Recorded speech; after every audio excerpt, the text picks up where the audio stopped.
இது வந்து என்ன மீனுன்னு பார்த்தீங்கன்னா, இது கனவா மீன் தான். இதை கட் பண்ணியே கொடுத்துருக்காங்க. க்ளீன் பண்ணி வேறு வாங்கிட்டு வந்தேன்னு சொன்னாங்க. நான் எடுத்து பார்த்தா இதை க்ளீன் பண்ண மாதிரியே தெரியல.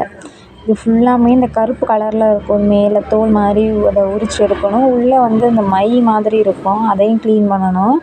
நான் எடுத்து பார்த்தா அதை க்ளீன் பண்ண மாதிரியே தெரில. அதுக்கப்புறம் நான் க்ளீன் பண்ணேன். அது க்ளீன் பண்ணது கிடையாது.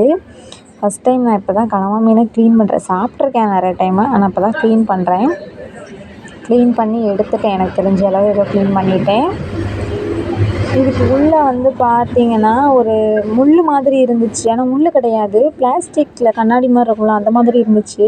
அதான் நான் ஃபஸ்ட் டைமே பார்க்குறேன். க்ளீன் பண்ணதுனால தான் இப்போ இதெல்லாம் நான் பார்க்குறேன். இப்போ க்ளீன் பண்ணிவிட்டு குட்டி குட்டியாக பொடி பொடியாக கட் பண்ணி எடுத்துட்டேன். அதுக்கப்புறம் சட்டியை நல்லா காய வச்சாச்சு. எண்ணெய் ஊற்றியாச்சு. சோம்பும் போட்டாச்சு. நம்ம வந்து கனவா மீன் கிரேவி தாங்க பண்ண போகிறோம் இன்றைக்கி. வாங்க பார்க்கலாம்.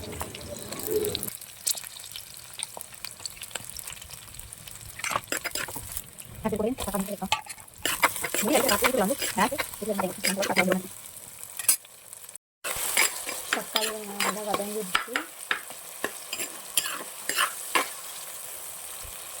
இது கூடவே க்ளீன் பண்ணி வச்சுருந்தேன் கனவா மீன் போட்டுருவோம்.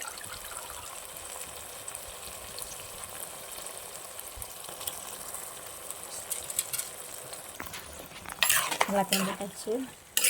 இது கூடவே நம்ம அரைச்சி வச்சுருந்த பேஸ்ட், இஞ்சி பூண்டு பேஸ்ட், அதையும் போட்டு நல்லா வேக வச்சிடலாம். கனவா மீன் நல்லா வேகணும். இது வந்து நல்லா வேகட்டும். அப்போ கிரேவி நல்லாயிருக்கும்.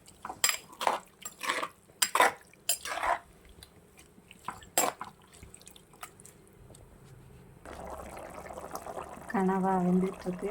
இது கூடவே நம்ம சால்ட்டு சேர்த்துக்கணும். இது கூடவே சால்ட்டு,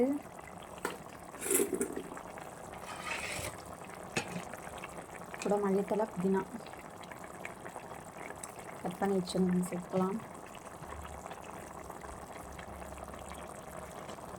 இது நல்லா வெந்தால் தான் நல்லாயிருக்கும் கிரேவிக்கு சாப்பிட.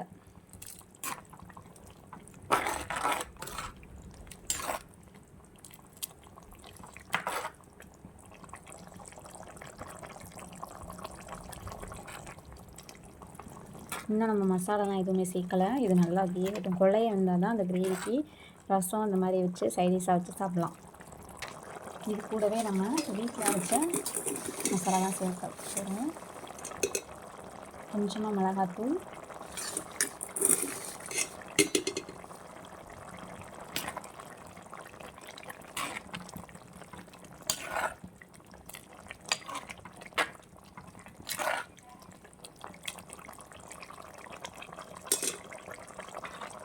இதில் வந்து என்னென்ன சேர்த்துருக்கோன்னா மல்லித்தூள், சீரகம், சோம்பு, மிளகு இதெல்லாம் சேர்த்தா மசாலா.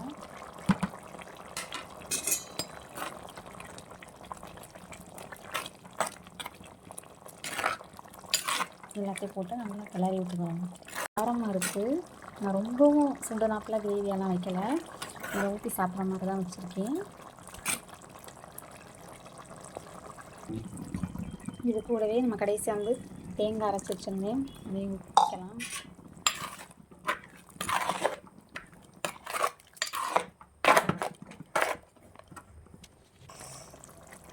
ஃபைனலாக கனவா மீன் ரெடி.